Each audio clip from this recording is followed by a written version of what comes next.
the question excited me because there was money, no objects. So I thought, wow.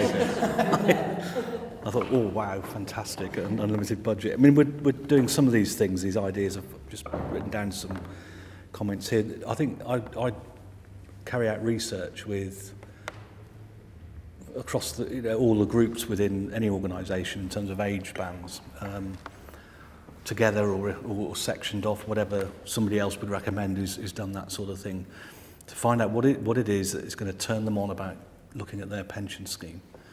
And in order to do that, to get a bit granular on it, you need to be able to say to people, do you want to know now, with 20, 30 odd years to go, how you get your pension set up, the options that you've got? I think people would, because I'm a great believer in and we've heard the comment this morning that if you know where you're going to end up, you can take that path towards that goal. If you get to the end and somebody says, oh, these other paths you should have followed, it's too late, and you're really in trouble. In the question you asked, Maggie, it was about who should do this sort of not the research, but the talk to members. And I thought, well, actually, the prime people I think that could be brought in to do that will be some of your pensioners who've worked for the organisation. They could tell their story, and there's nothing more powerful than a real life story, if it's told well, that can really perhaps trigger some thoughts in the younger generation. And the other thing that we're trying to advocate is pensions champions. And what we were talking about at the break, Skip, it's I totally agree. The idea that if somebody's got something that the person sat next to them in the office hasn't got, they want to know what it is, and it spreads. It becomes viral. So you can get people not giving advice. Go back to my. Just some guidance, just saying where the website is on the intranet that we've got and how to use it.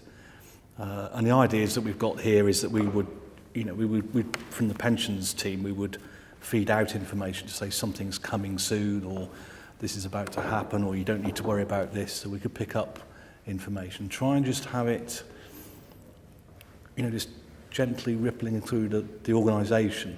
And I'm a great believer, and it's a big if, is changing the culture of an organisation.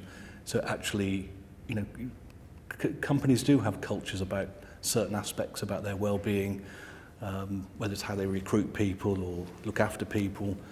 But pensions, anybody could say we know, it's John Lewis or it's Marks and Spencer's, or there's a culture of understanding their pension within the organisation. And that would be a really big accolade to achieve. I think education's a great thing. I think the danger is, if we look at it, say like the person on the street, it's the person that we're directing it to as well, where they're at. As you could say an education level, you could also say how much they're willing to engage as well. We could take Joe Bloggs off the street right now, and we could go to another area of the country and take them off. The way that we would give the education to them probably needs to be tailored. And that would be the problem, because we can tend to, when it comes to information, we shoehorn people. Documentation from an insurer will be, a lot of the time, generic. Therefore, it goes out to every single person. Therefore, one person will take a very much active interest in what they're receiving, and the other person will look at it, and they may not want to deal with it just then and there. They may pop it in their drawer, put it to one side. And I think one of the biggest questions we've got is, how do we just get everyone to say, this is important to me? What do I need to do? How is this going to affect me? How we do that is a very difficult discussion in itself. I think that can be built. I mean, we've certainly. I mean, off the top of my head, I could think of, I'd say 3 clients that we have where we've been doing interventions for 4 or 5 years, and it has now got almost into the DNA of employees in those companies that educational seminars. And this is a double-edged sword in some ways, but educational seminars is their right. So where we've been offering at 45 plus, and it's partly the water cooler moment. It's people going, I went to this seminar the other day, it was great, blah blah blah. So we've now got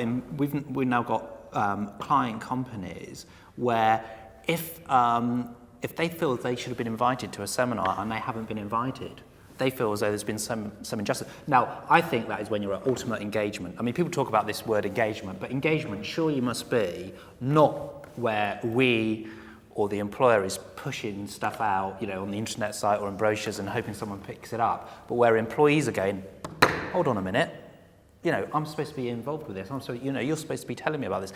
Now that's fantastic for a company like ours. It just means we get a lot more work. But I think, but you end up thinking, well, okay, fine, but why, you know, why can't that be rolled out further? I know, I'm not saying that it's easy, but you think even with smaller companies and where budgets maybe are much tighter, you know, why can there not be collaborations between, you know, NAPF, MAS, TPAS, you know, to start creating that, so you actually start getting people actually demanding more of this, because they're saying, well, actually, you know, fundamentally, I've been saving into a pension for 40 years, surely I have some right to make the right choices when I come to generate income from that saving.